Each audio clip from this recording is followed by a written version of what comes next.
Olá pessoal, como vocês estão? Bando de elétrons.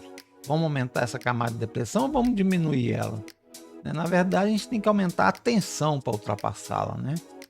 Então, o que nós vamos falar hoje? Nós vamos falar da memória dos microcontroladores no que tange respeito a onde ficam as nossas variáveis. Variável global, variável local, algum tipo de alocação de memória para armazenar algum outro tipo de dado, aonde que isso fica, né? Então, deixa eu pegar aqui e compartilhar a tela com vocês.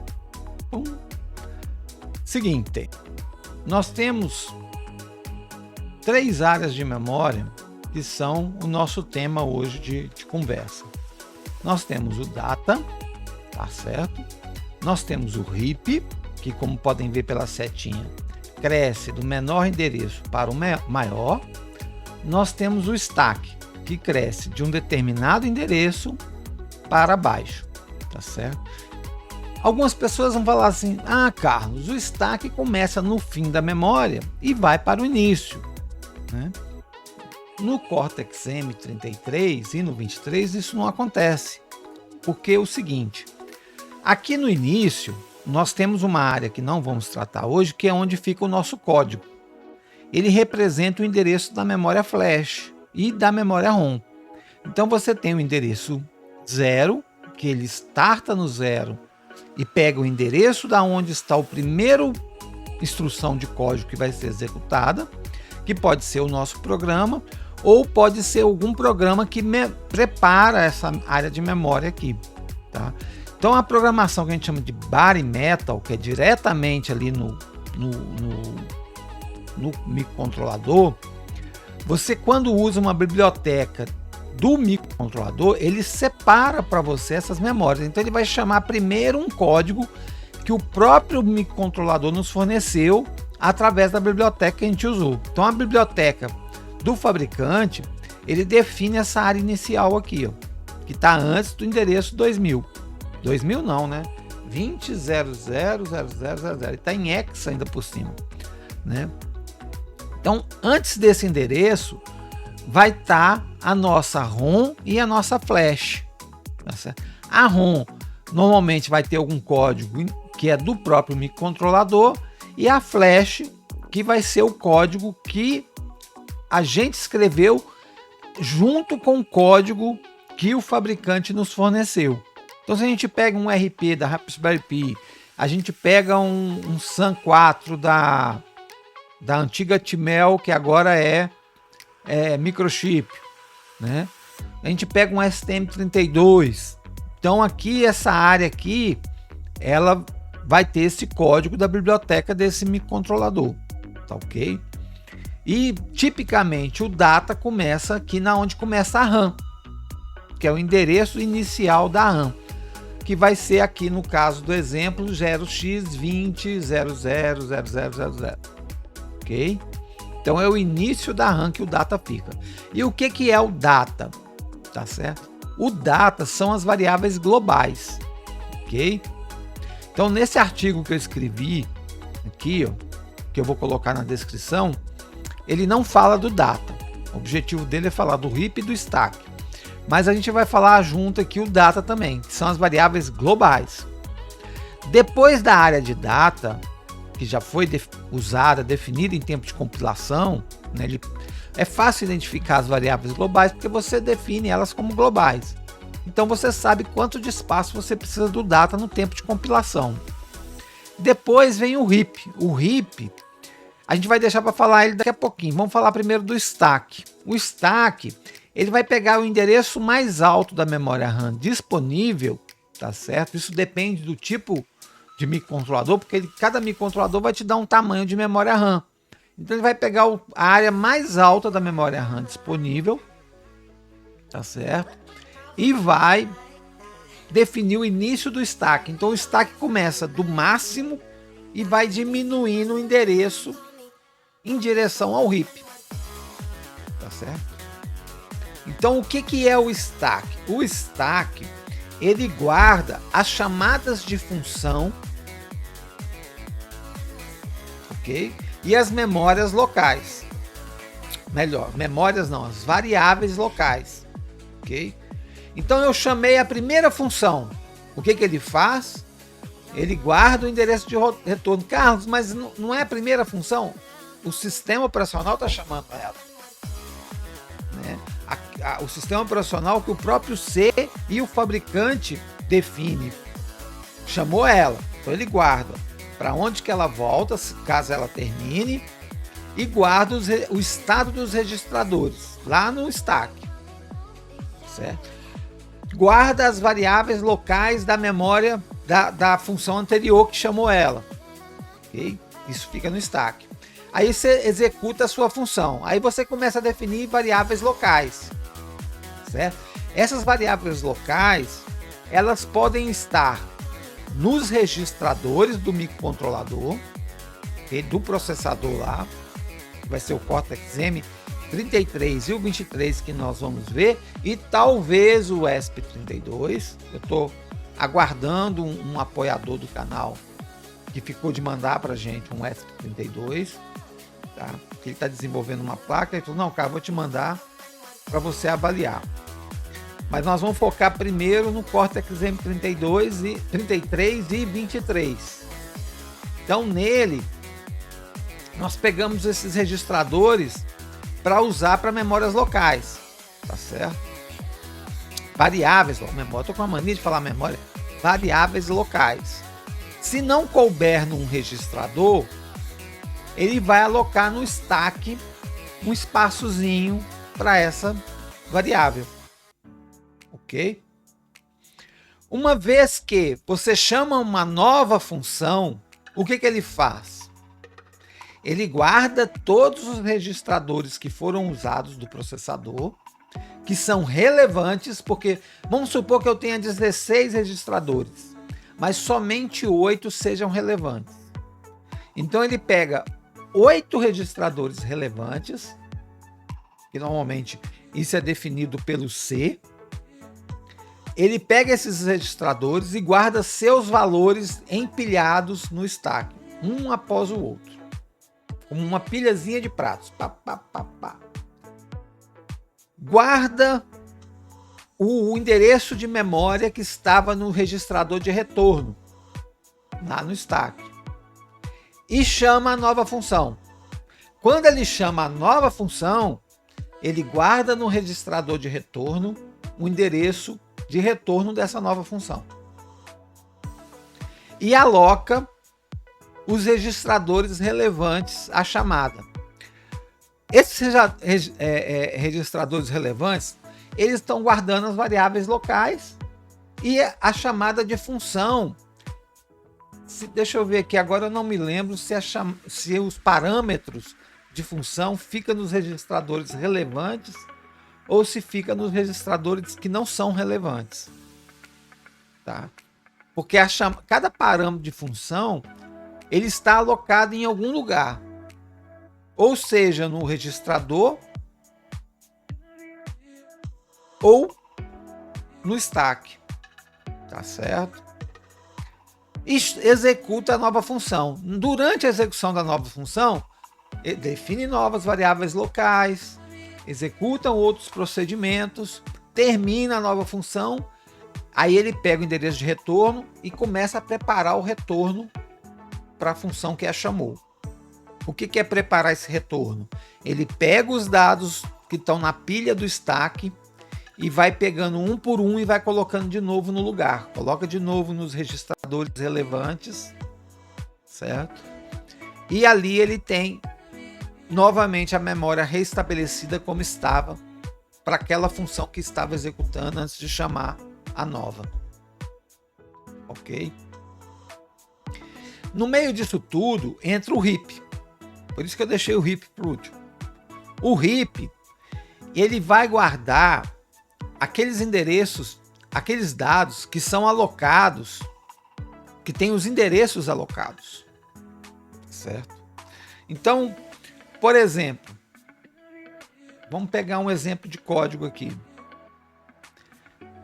Eu preciso de uma área de memória que represente 10 inteiros. 10 inteiros. Eu tenho 10 inteiros que eu vou processar sequenciadamente. Isso pode representar um texto, isso pode representar um dado, isso pode representar uma coleção de dados, por exemplo, um struct. Então, no caso, eu vou colocar 10 inteiros, um após o outro ali para processar.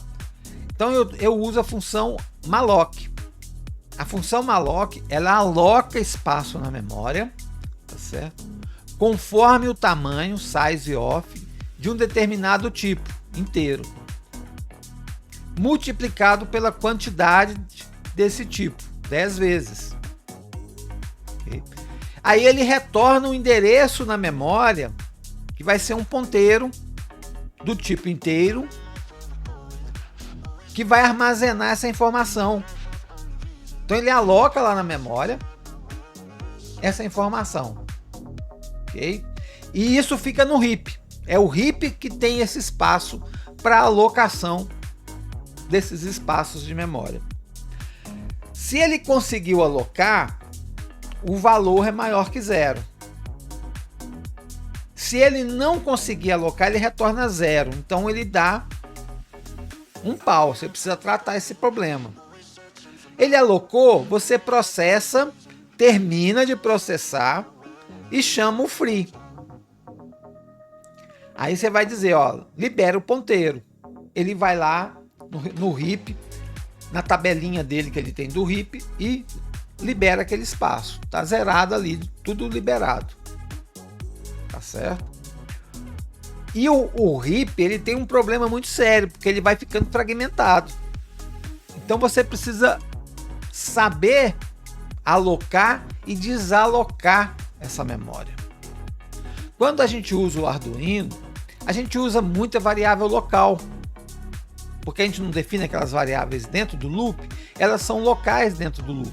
O loop inicia e termina, então ele é um loop, né? Ele continua, ele começa, vai até o fim e termina.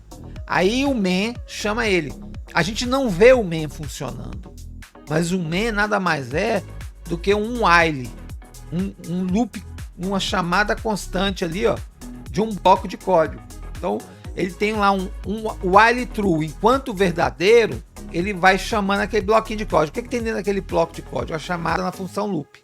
Então ele chama loop, executa o loop, volta. Quando chama loop, executa o loop, volta, termina, chama de novo o loop, volta, termina. E dentro do loop tem várias variáveis. São as variáveis locais que a gente definiu. Tá certo? Se você usa ali dentro o malloc, você ocupa um espaço do heap, desocupa o espaço do heap. Se você não está usando o free depois de executar um malloc, cada chamada do loop ele vai alocando espaço no heap. Vai alocando espaço no heap. E o heap vai crescendo. Puf, puf, puf, puf, até chegar uma hora que, ó, chegou no topo. Ele vai tentar passar o topo e vai dar pau. Tá certo? Então tome cuidado com o uso do malloc, principalmente chamadas em loop. É necessário sempre alocar e no terminar a função desalocar. Você não deve usar o malloc, tá certo? Para ponteiros que vão ser utilizados entre funções. Isso tem que ser usado com muita cautela, porque se você aloca numa função para ser usada em outra função, né, você tem que uma hora liberar isso. E que horas que vai ser a hora que libera isso? Na primeira função, depois que a segunda terminar, ou antes da segunda terminar? Então é muito importante tomar cuidado, porque senão o heap vai crescendo.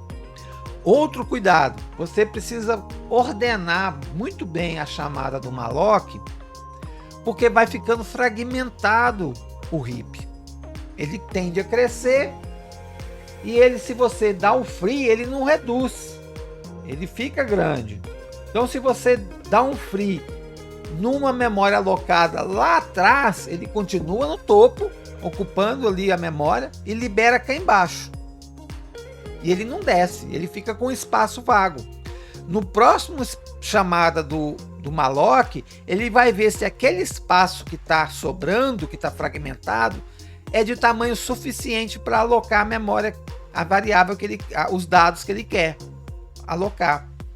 Se couber, ele ocupa, mesmo que sobre só um tiquinho. Vamos pôr aqui, ó, tá aqui na base, ó, né? Tá aqui na base. Sobrou só um tiquinho de espaço. Ele vai alocar esse tiquinho. Ou se precisar de menos, ele vai alocar menos e vai ficar um espacinho vago ali inútil. Ok? Então é muito importante a gente ficar atento ao uso do malloc. Ah, Carlos, mas isso é um assunto avançado, você está na introdução. Ele é tão avançado, ele é de extrema importância, que eu achei melhor começar já dele. Então nós já vamos começar a aprender a fazer a coisa certa, tá bom? Então é o seguinte, uma vez alocou, usou, testou se a alocação foi correta, usou, executa o free, tá? No C++, isso aqui é C, tá, gente? No C++, a alocação, ela é muito fácil. Ela é mais fácil do que no C, porque você basta dar um new. Então aqui, ó, olha para você ver, eu dei um new, eu defini a variável, que é um ponteiro, né? Falei que ela é um asterisco PTR, então ela é um tipo de ponteiro, essa variável. Ela não guarda o inteiro, ela guarda o endereço aonde tem o inteiro, ok? Aí eu faço um new int, abre colchetes, 10, fecha colchetes. Eu estou dizendo que eu vou ocupar um espaço de 10 vezes o int. É a mesma coisa que está aqui nesse malloc. Então, ó, esse código que eu fiz aqui em cima para alocar 10 espaços do tamanho de um inteiro, eu fiz aqui no new int abre chaves 10 fecha chaves. É um array de inteiros. Para quem já programou em outra linguagem, sabe que isso aqui é um array. Para quem não programou ainda, é a primeira vez, né? Compartilha a dúvida, conversa comigo diretamente, que a gente resolve isso. Então aqui, ó, um new int inteiro 10. Tá certo? E joga no ponteiro o endereço da memória que foi alocada.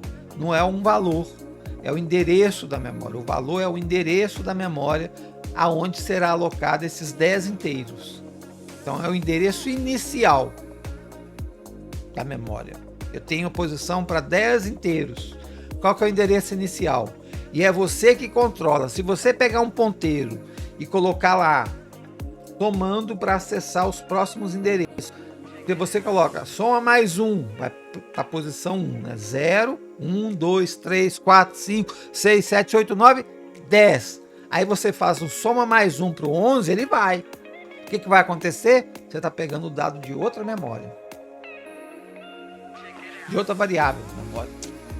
Variável. Então você tem aqui um ponteiro e você tem aqui uma variável que pode estar indexada por um ponteiro ou não. Então você começa a passar do 10, você começa a pegar o espaço de um outro ponteiro ou de outra variável. Isso é muito perigoso, tá? E para poder fazer o free aqui, ó, do ponteiro, você dá um delete e diz que é um delete de um array né, do ponteiro.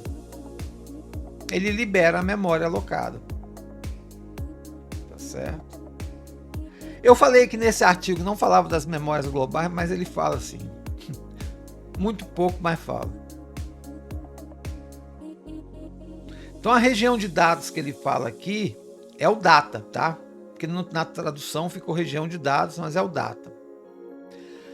Nós temos uma região chamada Block Started by Symbol, que é o BSS, que é uma região específica da RAM, SRAM, que armazena variáveis globais. É o data, tá certo?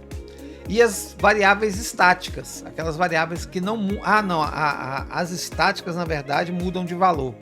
No C, as estáticas são variáveis que você tem dentro de função, tá certo? Que elas são preservadas entre chamadas da função. As variáveis locais, cada vez que você chama a função, elas estão lá novas, apesar de não estarem zeradas. É uma diferença, tá? Novas para zeradas. As variáveis globais, elas sempre iniciam zeradas. O valor dela é zero. Ou nulo, né? Zero no C é nulo. Ou as variáveis locais, não. Elas começam com um valor aleatório, porque elas alocam um valor, um espaço no stack, e você não sabe se aquilo já foi usado alguma outra vez. Então ele pode pegar uma sujeira. Tá ok? Já o Block Started by Symbol, ou BSS, é a região específica da SRAM que armazena variáveis globais e variáveis estáticas. As variáveis globais são iniciadas antes do programa começar, do seu programa começar. Tá certo? E as estáticas são as variáveis que são chamadas numa função que ela preserva o valor entre chamadas de função. Tá, ok? Que mais?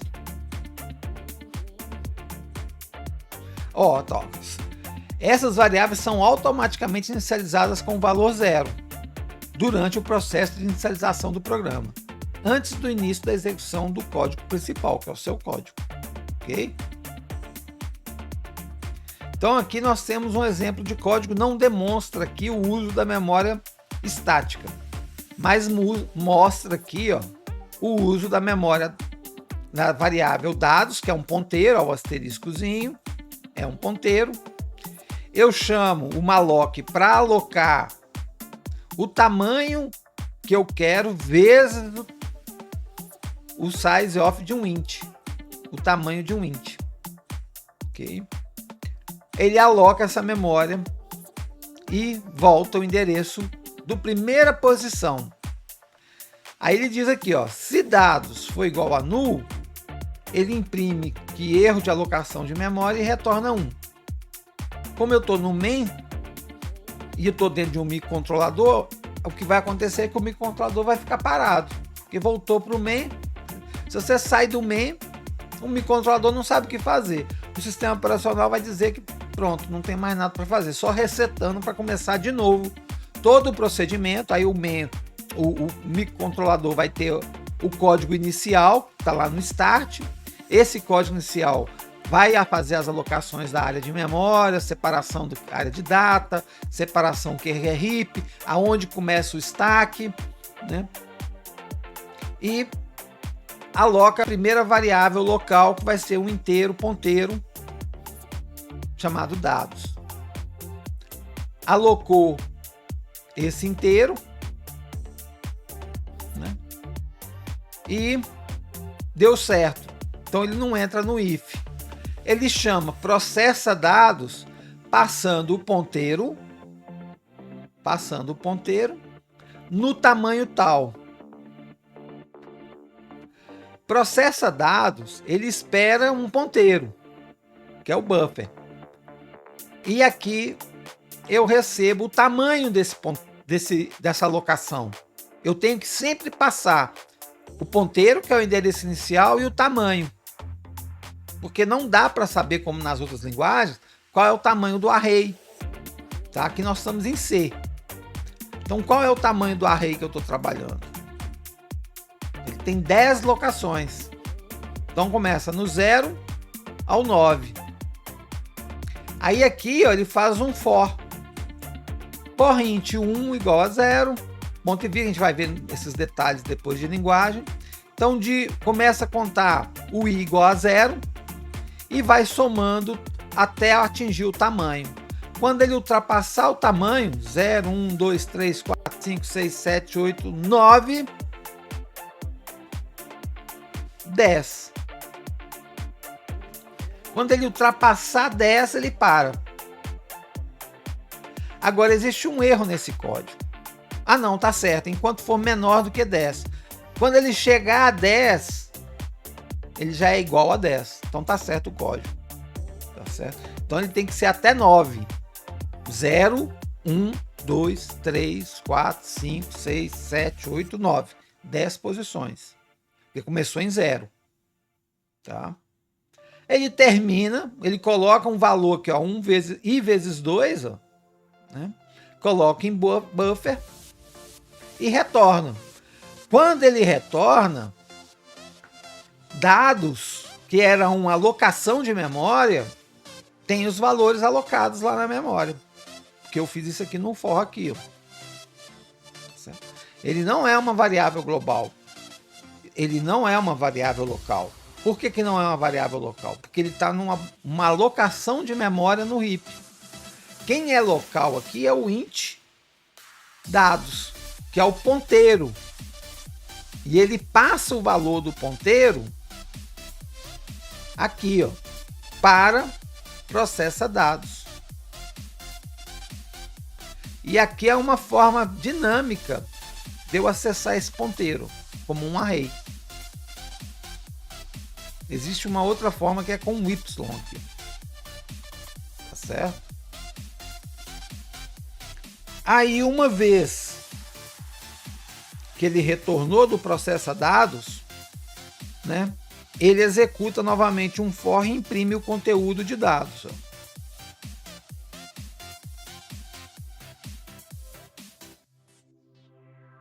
Certo? Eu estava aqui vendo, né, tentando lembrar, é porque é printf, né, então é %d e %d dados.